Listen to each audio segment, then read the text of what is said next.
Oke, silakan duduk saudara. Shalom. Sudah bangun hari ini? Ya, saya bersyukur sekali ya dengan lagu-lagu yang ada. Karena somehow itu sebenarnya setiap message yang ada di lagu itu connect sekali dengan apa yang mau saya sampaikan hari ini. Dan siapa yang percaya di tempat ini bahwa kita ini diciptakan untuk melakukan kehendak Tuhan dalam kehidupan kita. Siapa yang percaya? Lambaikan tangan. Yakin ya? Ini bukan cuma sekedar ikut-ikutan angkat tangan loh ya. Kalau nggak angkat tangan nanti malu gitu kan dipikir. Enggak ya. Semua percaya bahwa kita ini memang secara spesifik diciptakan untuk memenuhi rencana Tuhan dalam kehidupan kita. Nah, saya mau tanya yang kedua. Kalau seperti itu, kira-kira, nah ini nggak usah dijawab ya, jawab dalam hati aja. Ini moment of truth gitu. Kira-kira menurut saudara, kalau saudara berikan nilai kehidupan saudara sekarang dari 1 sampai 10, kira-kira nilai saudara ini berapa? Nilai kualitas kehidupan saudara ini berapa? Ya, ini nggak usah dijawab ya. Ya, untuk yang mungkin menilai di bawah 6 gitu ya, saya percaya firman ini untuk saudara. Tapi buat yang lebih juga, saya yakin firman ini akan menajamkan. Amin. Oke, mari kita sama-sama. Nah, hari ini kita akan banyak mendalami atau eksposisi tentang Yohanes 13-15 ya. Dan mungkin cukup banyak, jadi saya akan maraton, jadi siap-siap yang mau beli kopi, saya akan beli kopi ya, biar otaknya nutut gitu ya. Tapi saya percaya ini akan sangat memberkati saudara. Nah, kita tahu ayat ini ya, tinggallah di dalamku. Yohanes 15 ayat 4-5, saya yakin di tempat ini saudara sudah pernah mendengar mungkin 4-5 kali sehingga harusnya ini tuh sesuatu yang bahasa Rusianya tuh ngelontok gitu ya. Apa ngelontok itu? Udah hafal luar kepala gitu kira-kira. Tinggallah di dalam aku dan aku di dalam kamu. Karena apa? Kalau kita tidak tinggal, maka dikatakan kita tidak berbuah. Dan kalau kita, sebaliknya, kalau kita tinggal, maka kita itu akan berbuah banyak. Kenapa? Karena kalau kita di luar Tuhan, dikatakan di situ kita tidak bisa berbuat apa-apa. Karena itu tadi saya tanya, berapa kira-kira kualitas hidup saudara? Karena mungkin kalau kita menilai mungkin tadi 6 ke bawah gitu kan, mungkin jangan-jangan kita itu tidak sedang menjalani panggilan kita tadi gitu saudara.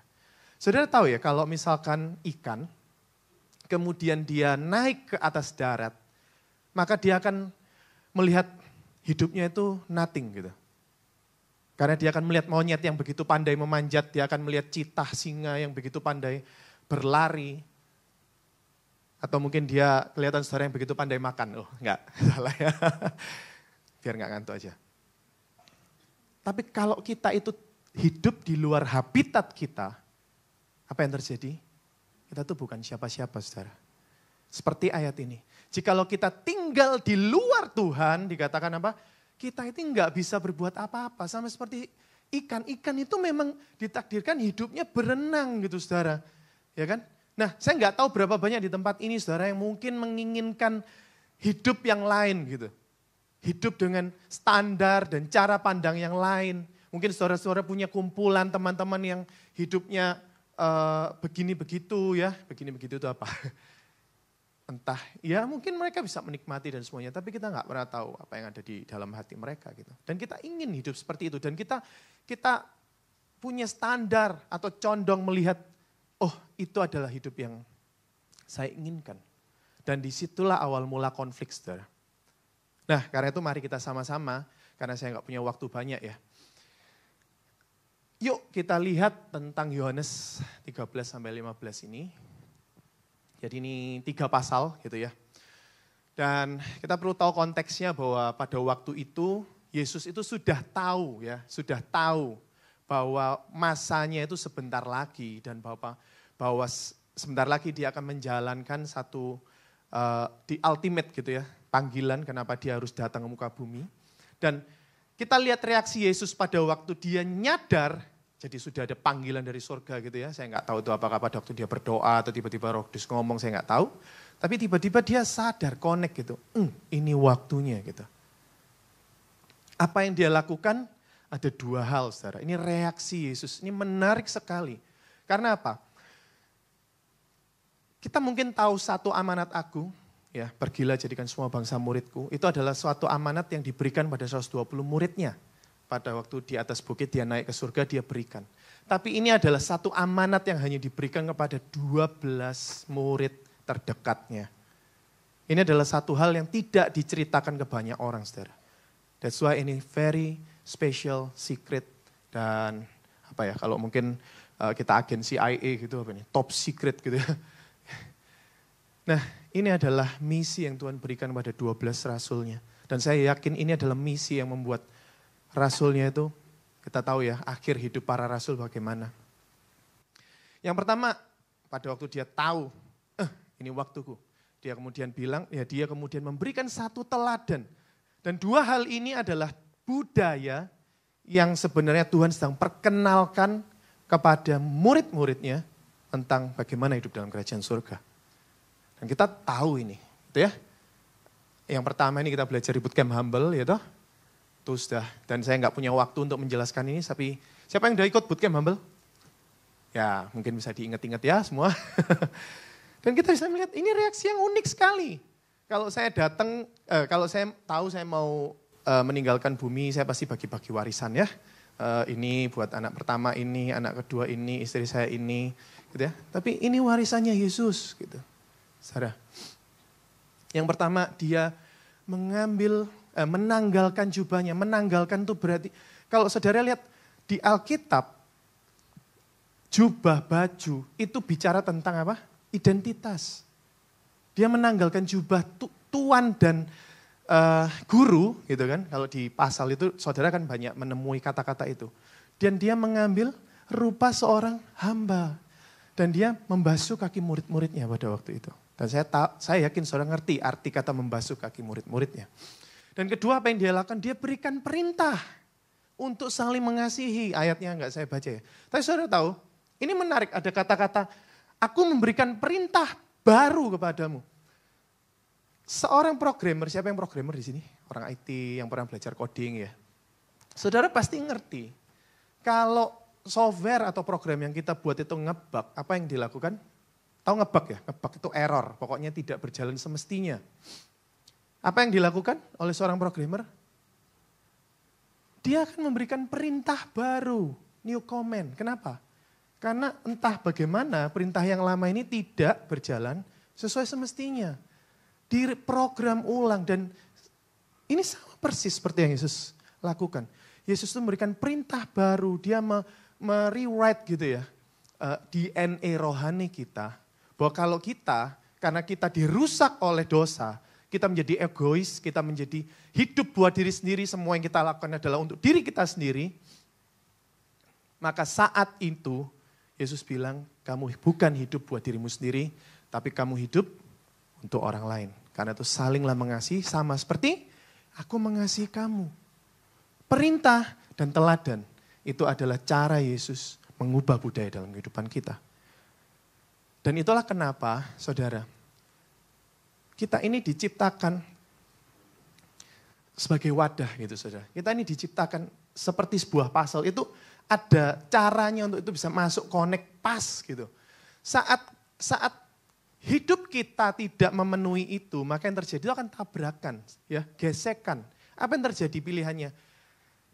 Itu harus kalau kita mau paksakan puzzle itu masuk, misalkan itu enggak pas ya. Dan kita mau paksakan itu masuk, apa yang terjadi? Kita harus potong mungkin, betul ya. Dan itulah mungkin asal muasal gitu ya. Hidup kita tidak berjalan dengan baik gitu. Kenapa? Karena kita tidak pas gitu. Enggak pas. Dan ini Tuhan sedang bicarakan cara yang pas gitu ya. Untuk kita bisa punya.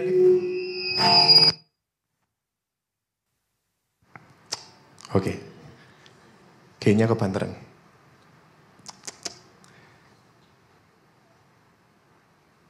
Sampai mana tadi? Pas. Oke, nah sekarang kita hidup, ya pas ya, ini saya ini orangnya gitu ya, ngeblank tiba-tiba. Oke, next lah. Nah karena itu yuk kita sama-sama belajar bagaimana kita bisa hidup dalam kerajaan Allah. Karena kita memang diciptakan untuk ada di tengah kerajaan Allah, saudara.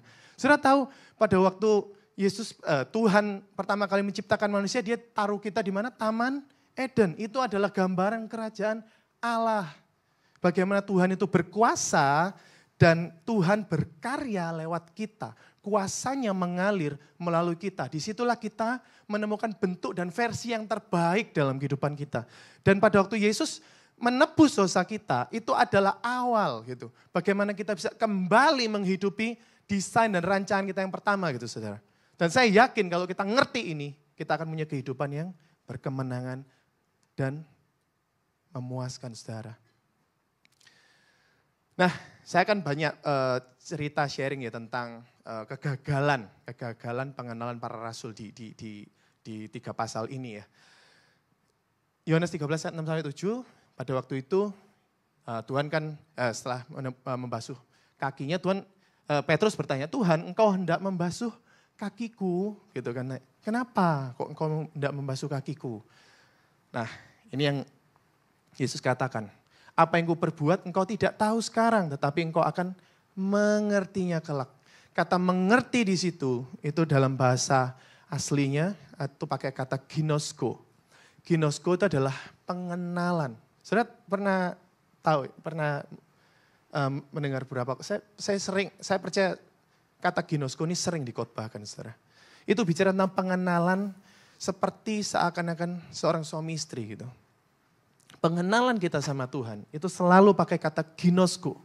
Ginosko itu adalah pengenalan seperti suami istri gitu ya. Audi, loh kok sebelahnya kok CIIS gak enak. Saya ngomong, Audi sama Vini, loh kok CIIS gak enak ya. Mana ini yang suami istri sebelah-sebelahan. Nah ini bahaya ya, ini kebiasaan yang kurang bagus nih di SMCC. Suami istri sibuk sendiri-sendiri gitu ya. Buat sekali-sekali duduk bareng gitu. Enggak guyon. Tapi seperti seorang suami istri, saudara kan tahu suami istri itu entah hubungannya baik atau enggak. Karena mereka terbiasa hidup bersama. Saya yakin mereka kan ngerti tanda-tanda ya. Enggak perlu suami atau si istri tanya dan minta gitu kan. Sudah tahu gitu, tiba-tiba tadi pagi saya bangun, saya ini lagi batuk saudara. Dan mungkin makanya kenapa nafas saya tersengal-sengal. Tapi saudara perlu tahu ini kasih karunia Tuhan. Kemarin 2 hari ini suara saya habis gitu. Ini mujizat menurut saya. Tapi tadi pagi istri saya tiba-tiba bikinkan bubur, apa tuh? Bubur babi ya. Dengan lapjong dan semuanya itu luar biasa. Saya nggak minta, saya pikir, wow. Itu tiba-tiba make my day gitu. Tapi saudara, saya ini selalu adalah bukan morning person. Kalau bangun saya tuh sadarnya telat gitu. Tapi begitu dapat bubur babi udah. Celing gitu kan. Thank you my life gitu. Gak ngomong sih. Nanti saya chat. Ya, tapi itu arti kata mengerti. Ya. Mengerti gitu. Tahu kebutuhannya nggak pakai minta, nggak pakai tanya gitu kan. Tahu maksud saya? Itu ginosko. Mengerti. Nah, kita akan ada 5 hal ya. Ada 5 pengenalan, ginosko, pengertian. Ginosko itu juga bicara tentang kesadaran, kemampuan kita untuk menyadari bahwa oh ternyata ini toh, itu ginosko. Jadi kesadaran, pengenalan karena hubungan gitu. Karena pengalaman gitu. Itu ginosko ya. Nah kita lihat pertama kegagalan ginosko Petrus. Melayani berarti lemah dan tidak berkuasa. Nah Petrus kan tanya, loh Tuhan engkau tidak membasuh kaki, kenapa? Saudara perlu tahu bayangan para murid pada waktu itu. Kenapa mereka mengikuti Yesus? Karena mereka menganggap Yesus adalah Mesias. Nggak salah ya. Betul kan? Kalau nggak salah Matius 16 ayat 16 di situ Petrus mengatakan, Tuhan engkau adalah Mesias anak Allah yang hidup. Tapi saudara perlu tahu versi Mesiasnya bangsa Israel itu apa? Itu adalah raja yang akan membebaskan bangsa Israel dari penjajahan Romawi. Dan akan menjadikan Israel menjadi besar lagi sama seperti masa kejayaan Daud. Itu bayangan mereka tentang Mesias. Dan karena itulah versi Yesus yang layan itu nggak masuk akal buat mereka. Ngerti maksud saya? Karena harusnya Yesus itu adalah raja yang berkuasa, memerintah semuanya. Ini. Dan saudara perlu tahu kalau saudara pelajari ya di Yohanes 13, saudara kan tahu bahwa disitulah awal muasal kenapa kemudian Yudas mengkhianati Yesus. Kenapa? Karena hancur sudah harapannya dia gitu. Dan ini fakta menarik ya. Yudas itu kecewa terhadap Yesus dan dia jatuh karena uang. Betul? Jadi hati-hati saudara.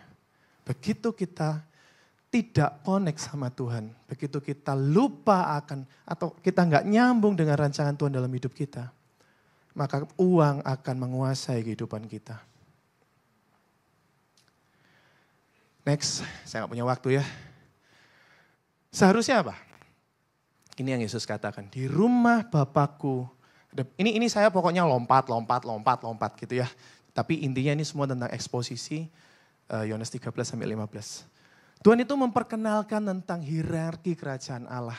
Dia mengatakan di sini, di rumah Bapakku. Kita berpikir bahwa rumah ini bicara sorga, saudara. Tapi saya sudah teliti, kata rumah di sini itu berarti household. Artinya apa? Di tempat di mana Bapakku ini memerintah. Saudara kalau suka lihat film-film kerajaan ya, yang terutama yang barat, saudara kan tahu bahwa kerajaan itu sering dikatakan sebagai apa? House. The house of apa gitu ya. The house of apa. Jadi house itu sangat berbicara tentang kerajaan gitu. Dan kalau saudara melihat dari sudut pandang ini, saudara akan ngerti gitu. Kenapa kok di rumah Bapakku ada banyak tempat tinggal. Dan kata tempat tinggal di situ berbicara tentang apa? Mansion. Itu bahasa Inggris ini pakai, mansion. Jadi ini bukan kayak rumah, terus gimana ada rumah di dalam rumah gitu. Enggak, ini tuh daerah kekuasaan, terus kita tuh dikasih mansion. Artinya apa? Kalau saudara ngerti mansion, itu rumah besar yang di situ saudara memerintah sendiri gitu. Saudara punya pelayan-pelayan, saudara bebas untuk apa yang ada di rumah itu. Ya saudara mau bikin kebun, saudara mau bikin peternakan, ya silakan gitu. Ngerti maksudnya? Jadi pada waktu Tuhan bilang, di rumah Bapakku, di tempat Bapakku memerintah, kamu akan punya tempat untuk kamu bekerja. Itulah. Dan kalau sudah seperti ini, kita akan berbeda gitu, cara pandangnya gitu ya. Yang pertama kita mesti ngerti bahwa di dalam kerajaan Allah, kita ada untuk berkarya saudara. Dan karena itulah kenapa kehidupan kita sekarang ini penting. Karena sekarang ini adalah masa di mana kita berlatih hidup dalam kerajaan Allah. Dan saya percaya bahwa sekarang pun kita sedang menghidupi kerajaan Allah. Kenapa? Karena nanti kita lihat ya, awal muasal kita masuk dalam kerajaan Allah. Itu adalah pada waktu kita ditebus di atas kayu salib. Dan kita semua sudah ditebus, amin. Karena itu saya percaya kita nggak perlu menunggu untuk kita mati, baru kita masuk kerajaan Allah. Saat ini pun, kita ini sedang menghidupi kerajaan Allah, saudara. Yang kedua, nah ini kita akan melihat ada 3 kegagalan ya. Kegagalan pengenalan. Yang pertama dari Thomas gitu. Thomas itu bertanya gini, Tuhan kami tidak tahu kemana engkau pergi. Jadi bagaimana kami tahu jalan ke situ. Thomas ini orang praktikal, saudara. Kalau MBTI mungkin saya pikir Thomas ini orang S gitu ya. S, jadi orang praktikal gitu. Jadi bukan ini MBTI ya, bukan DISC. Apa S itu? Sensing ya, sensing. Jadi coba saudara lihat bagaimana Thomas itu waktu Yesus bangkit, apa yang dia lakukan? Dia minta tanda dan Tuhan ini cucukkan jari supaya percaya. Gitu juga Thomas ini orang praktikal sekali. Makanya dia bertanya bagaimana caranya gitu. Karena itu gini saudara, kalau saudara yang sering kali tanya ya gimana caranya. Saudara perlu tahu bahwa pada waktu orang itu mengenal, saudara nggak perlu tahu, nggak perlu diajari bagaimana memenuhi kebutuhan atau bagaimana menjalankan perintah. Enggak. Kalau saudara nggak tahu, itu berarti saudara belum kenal. Gitu. Nah, kita lihat ya jawaban Yesus itu menarik sekali saudara. Yesus itu bilang, akulah jalan dan kebenaran dan hidup. Jadi bukan akulah jalan kebenaran, bukan ya. Akulah jalan dan kebenaran dan hidup. Dan saudara perlu tahu apa arti kata ini?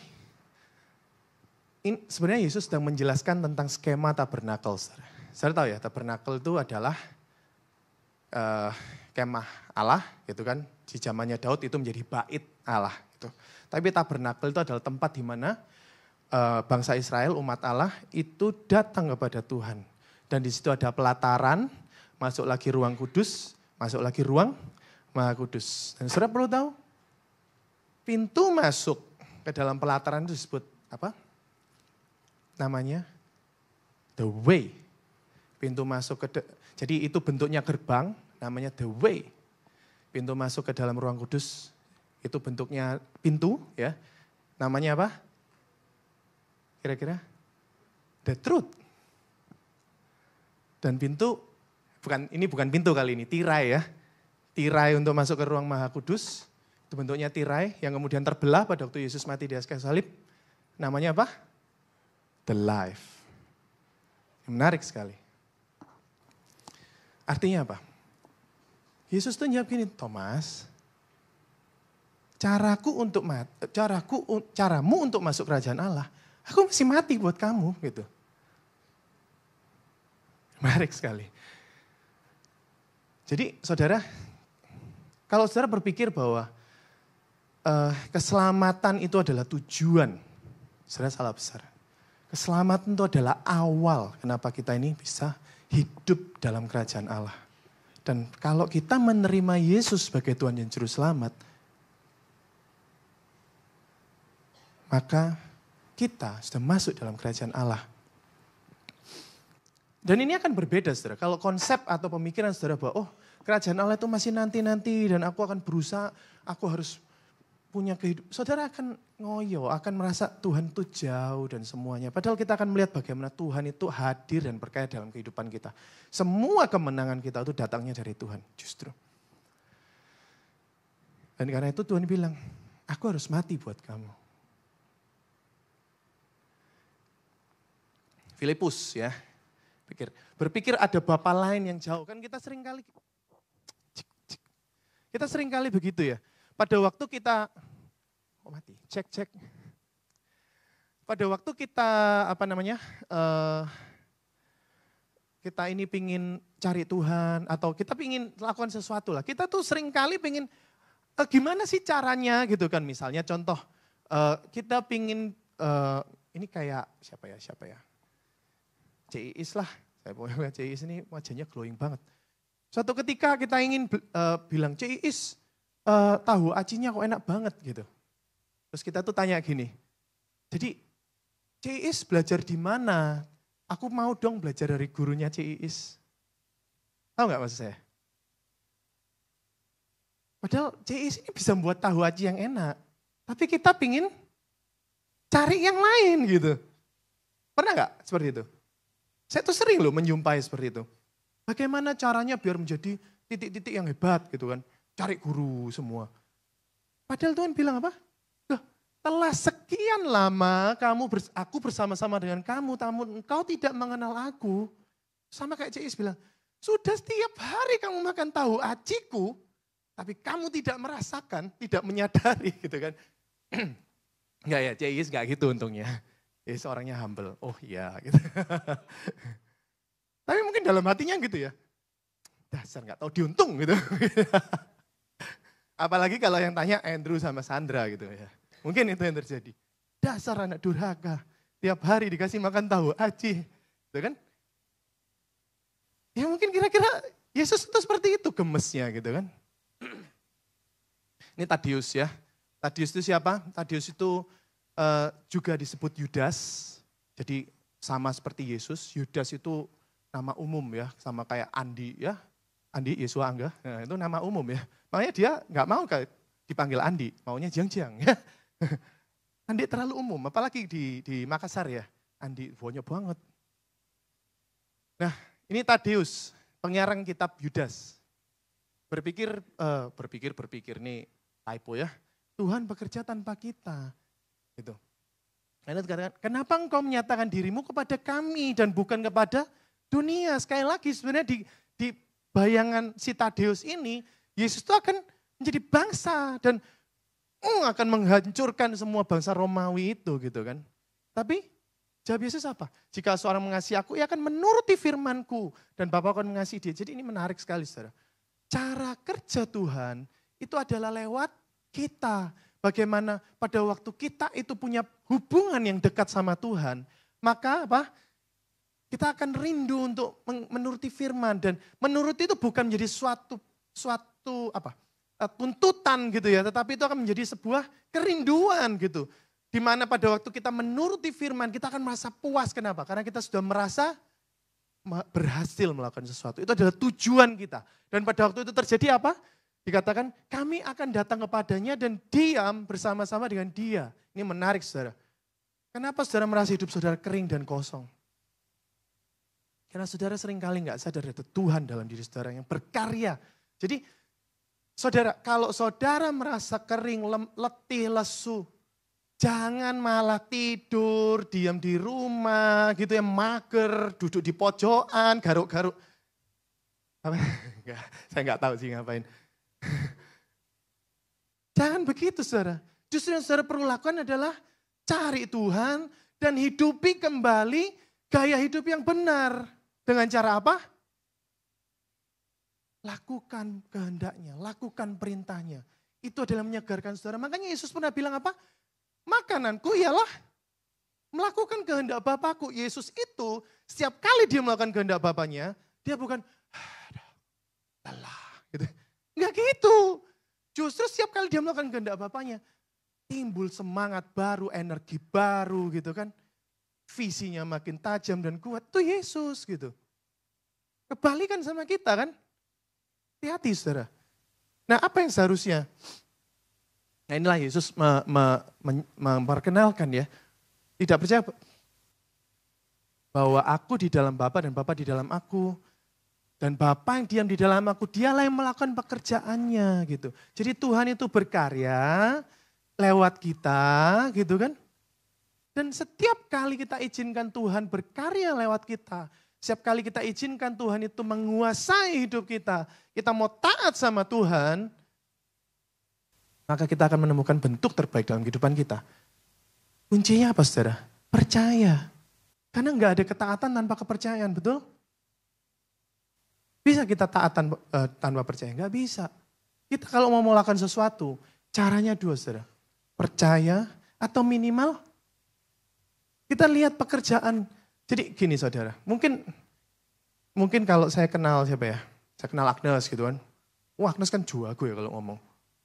Siapa sih orang kalau diomongin Agnes gak percaya? Percaya pasti kan? Nah itu. Tapi bisa juga ada orang yang mungkin kayak siapa ya pendiam di sini. Langsung banyak yang angkat tangan. Oh, Angel itu pasti, angkat tangan pasti. Misalkan Angel itu pendiam. Misalkan, kenyataannya tidak demikian. Terus Angel tuh pendiam, nggak suka ngomong apa. Tapi dia tuh, dia tuh jago bikin kue gitu. Nah, pada waktu kita dikasih kue sama Angel, mungkin kita dikasih kuenya Agnes ya kita terima, kita makan. Gitu ya. Oh, kebetulan Agnes memang pembuat kue. Terus oh iya ternyata oke enak. Tapi kita Angel mungkin nggak percaya karena dia ini tidak meyakinkan. Tapi testimoni banyak orang mengatakan enak. Dia pengen kita lakukan, ya oke lah kita makan. Bisa mengerti mas?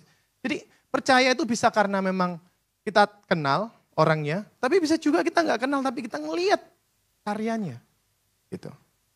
Baru poin 2 ya. Saya punya 5 poin di sini. Oh my God. Nah ini yang penting saudara. Petrus tuh ngomong, jangan hanya kakiku saja tapi juga tangan dan kepalaku. Tapi Tuhan bilang apa? Tidak usah membasuh diri lagi. Petrus berpikir, oh Tuhan aku masih berdosa, bersihkan aku lagi gitu. Karena gak cukup cuman kaki, aku ini masih berdosa, mandiin aku. Kalau saya jadi Yesus tak gebyur airnya gitu ya. Tapi enggak, Yesus bilang apa? Kamu sudah bersih. Nah, ini jawaban Yesus. Bukan jawaban ya, tapi ini penjelasan sebenarnya apa yang Yesus katakan di Yohanes 15 ayat 2 sama 6. Nah, kita itu seringkali, enggak tahu saudara berpikir bagaimana, tapi saya itu seringkali berpikir bahwa untuk ranting yang tidak berbuah itu akan dipotong, terus dicampakkan dan dibuang. Setelah saya pelajari dan baca lagi, saya tuh baru ngerti ternyata ada 3 kondisi di sini. Ada 3, bukan 2. Ya, 3 ternyata. Yang pertama apa? Setiap ranting padaku berarti ranting itu nempel sama Yesus, betul? Padaku. Jadi kondisi pertama ranting yang nempel tapi tidak berbuah. Kondisi yang kedua itu apa? Nempel tapi berbuah. Kondisi yang ketiga baru ada barang siapa tidak tinggal di dalam aku. Jadi ada ranting yang tidak nempel. Nah, ini kan ayat yang sering kali membuat kita takut ya. Aduh, aku ini udah ngikut Tuhan, luar biasa melayani Tuhan, gak kenal waktu gitu kan. Terus gak berbuah dipotong gimana? Enggak. Saudara, saya sudah pelajari arti kata dipotong ini berarti diangkat. Saudara, diangkat. Arti kata dipotong itu diangkat. Mungkin bayangan saya itu mungkin rantingnya di bawah ketutupan. Saudara tahu ini anggur ya, pohon anggur itu dia merambat ke atas, saudara. Jadi mungkin karena atasnya terlalu rindang, jadi yang di bawah ini ketutupan sinar matahari gitu kan. Maka itu akan dipotong dan diangkat. Di stack gitu ya. Tahu ya teknologi stack. Saya nggak tahu stack itu ditemukan tahun berapa. Tapi saya pikir seperti itu, saudara, bayangannya. Dan maka supaya apa? Supaya dapat sinar matahari. Barang siapa tidak, kemudian apa? Baru yang berbuah dibersihkan. Ini katanya menarik. Saya lupa lah pokoknya katanya apa, saya lupa. Pokoknya ini katanya tuh mirip 2 ini gitu. Tapi yang kedua itu artinya dibersihkan. Berarti memang hal-hal yang tidak dibutuhkan itu dibuang. Bukan kita yang dibuang. Tapi karakter-karakter yang gak baik, hal-hal yang tidak menguntungkan kerajaan Allah itu akan dibuang. Baru yang terakhir kalau kita tidak tinggal di dalam Tuhan, maka nasib kita akan dicampakkan, dibuang dan dibakar. Nomor 4, mengasihi tidak akan membuat kita kekurangan. Nah, para murid itu gelisah gitu ya. Kenapa? Karena di Yohanes 14 ini datang Tuhan tiba-tiba menyatakan dirinya akan mati di kayu salib gitu ya. Saudara baca keseluruhan Yohanes 13. Bandingkan dengan di Injil-Injil yang lain. Saudara kan tahu ini adalah the last supper gitu. Ini adalah peristiwa the last supper. Tetapi Yohanes menyajikan versi yang lain di balik itu gitu ya. Nah, tapi Yesus kemudian di ayat 14 bilang janganlah gelisah hatimu gitu. Jadi saudara, kalau kita hidup dan kita ngalamin yang namanya gelisah. Gelisah itu apa? Khawatir, merasa tidak aman, merasa gimana masa depanku itu tidak tentu. Ada satu hal, saudara. Berarti pikiran kita tidak tinggal di dalam Tuhan. Pikiran kita fokus ke hal yang lain. Dan hasilnya apa? Gelisah. Wait, next. Banyakan. Nah, seharusnya apa? Barang siapa memegang perintahku dan melakukan, melakukannya dialah yang mengasihi aku. Dan barang siapa mengasihi aku, ia akan dikasihi oleh, jadi standarnya jelas, saudara. Melakukan firman, itu adalah bentuk kasih kita. Dan waktu kita mengasihi, kasih itu bukan akan membuat kita terus kemudian kekurangan. Setiap bentuk kasih yang kita keluarkan, tidak akan membuat kita kekurangan, saudara. Kalau kita mengasihi orang, kita berkorban buat orang itu. Tuhan itu akan datang dan menambah-nambahkan saudara dengan kasih yang baru. Dengan penyediaan dan penyertaan yang baru, saudara. Saya gak punya waktu ya, saya percepat. Nah, kegagalan Ginosko Petrus yang ketiga. Andre, boleh iringi saya, Andre? Ini poin saya yang terakhir sebenarnya. Kegagalan Ginosko Petrus yang ketiga, berpikir bisa mengikuti Yesus dengan kekuatan sendiri. Nah, Petrus berkata, Tuhan kemana engkau pergi? Ke tempat aku pergi? Nah, Yesus menjawab, engkau tidak dapat mengikut aku. Dan saudara bisa lihat sendiri ya, ini ayat yang sangat terkenal di situ. Yesus berkata, kamu mau memberikan nyawamu buat aku, sesungguhnya aku berkata kepadamu, sebelum ayam berkokok, engkau telah menyangkal aku 3 kali. Gitu ya.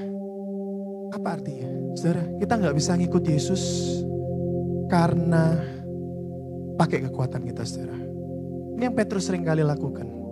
Harusnya seperti apa? Yes. Duh, slide-nya hilang ya. Kayaknya ketinggalan. Seharusnya kita perlu tahu bahwa ada Roh Kudus yang Tuhan janjikan.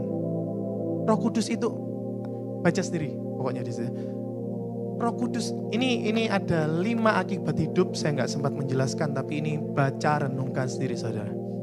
Ini menarik sekali, bagaimana pada waktu kita hidup dalam kerajaan Allah, hidup kita berbuah, kita punya hak untuk meminta. Berapa banyak saudara yang hari-hari ini pada waktu berdoa seperti menembus tembok, seperti berusaha menembus tembok yang kokoh dan saudara merasa nggak connect sama Tuhan. Mungkin permintaan saudara nggak selaras dengan kehendak Tuhan. Kita disebut sahabat, saudara. Dan sahabat itu punya tempat yang spesial. Sahabat itu sama seperti Abraham pada waktu berdoa, saudara. Abraham itu kalau doa sama Tuhan, bukan berdoa sama seperti kiranya Tuhan. Bukan seperti itu. Abraham itu bisa negosiasi sama Tuhan. Betul? Pada waktu Tuhan mau menghabiskan Sodom dan Gomora, itu Abraham sahabatnya Tuhan. Ya, catat, renungkan sendiri. Saudara perlu tahu saudara akan dibenci dunia, tapi saudara akan menjadi saksi. Karena hidup saudara akan berbuah. Hidup saudara akan penuh dengan kelimpahan. Saudara perlu tahu arti kata kelimpahan, saudara. Kelimpahan berarti lebihnya untuk orang lain. Saudara jangan berpikir, oh kelimpahan saya makan terus enak gitu ya. Kelimpahan berarti saudara punya resource, punya sumber yang cukup untuk hidup saudara memberkati orang lain. Itu arti kata kelimpahan. Dan itulah kenapa saudara bisa menjadi saksi. Saudara bukan cuma kelimpahan sama harta dan materi. Saudara kelimpahan dalam kasih. Saudara kelimpahan dalam perhatian. Saudara kelimpahan dalam waktu. Saudara kelimpahan dalam energi. Seharusnya tidak ada kata lelah. Karena semua adalah cara dan jalan Tuhan untuk memberkati saudara. Supaya hidup saudara lebih daripada biasa. Dan hidup yang lebih daripada biasa, itu adalah hidup memberkati orang lain. Mari kita berdoa.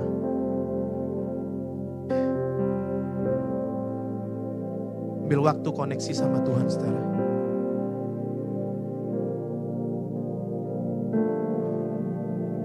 Ambil komitmen, saudara. Kalau saudara connect dengan apa yang disampaikan hari ini, dan saudara melihat hidup saudara tidak seperti itu, ambil komitmen.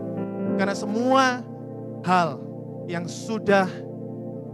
dibutuhkan saudara untuk hidup saleh, itu sudah Tuhan berikan. Semua berkat, semua karunia yang dibutuhkan untuk saudara hidup dalam kerajaan Allah, itu sudah diberikan kepada saudara. Tinggal saudara mau pakai, Tuhan mau ambil atau tidak. Keputusan di tangan saudara. Mari sama-sama kita ambil komitmen yang baru. Kita hidup sesuai dengan kehendak Tuhan. Terima kasih Tuhan untuk firman-Mu. Bila firman-Mu ini benar-benar boleh menjadi kehidupan dalam menjadi sebuah komitmen yang baru Tuhan. Sehingga kami boleh punya standar kehidupan yang benar-benar sesuai dengan kehendak-Mu. Desain kenapa Kau menciptakan kami semua Tuhan. Terima kasih kami akan hidup kami dalam tangan-Mu Tuhan. Dalam nama Yesus, syukur haleluya. Amin.